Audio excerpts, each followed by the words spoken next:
2, 1. So before we move on directly to the reference point of making this relational, I just want to call out a couple of things.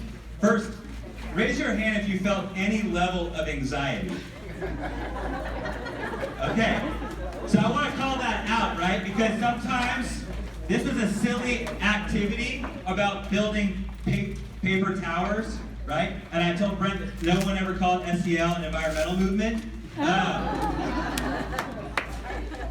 But the reality is that even these low affective activities come with different emotional triggers, right?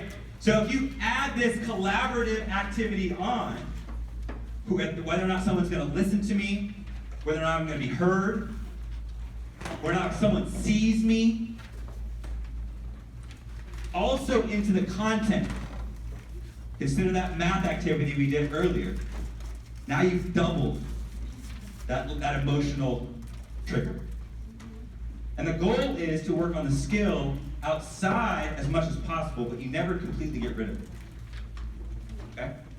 And so that's where our learning has gone to. And again, this is what I started doing this 15 years ago with my freshmen, trying to teach collaboration through team building activities. But I always found out that the power was not in the activity, the power is in the debrief and the processing. And so, I asked you to pay attention to two different things.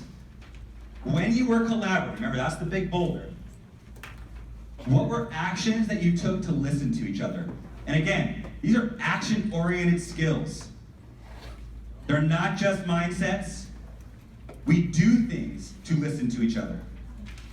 Okay? I would like you to have a 1-minute conversation with your table, in your group that you worked with.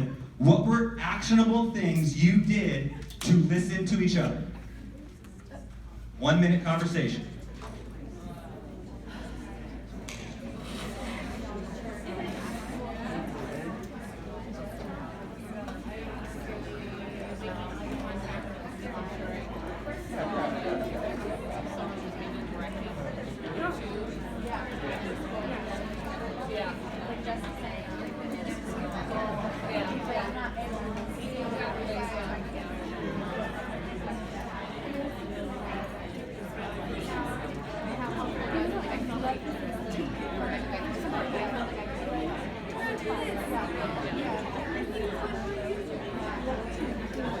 So, we are in the second bucket right now of this relational piece. We want to build that relationship to the skill.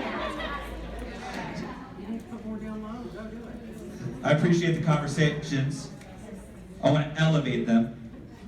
So my C and Steven on the corners are going to give us an example of what a reference point can look like. Again, this is not a hard, fast rules, right? These are just ways in which we try to do this in our city.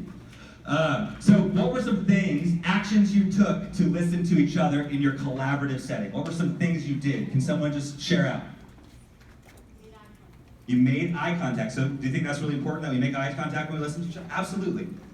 So they're both writing that down simultaneously. Yes, ma'am? I think we tried to let one person speak at a time. Okay, so you took turns. Okay. Yes, ma'am?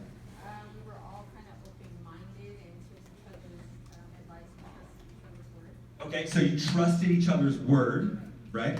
So that kind of goes back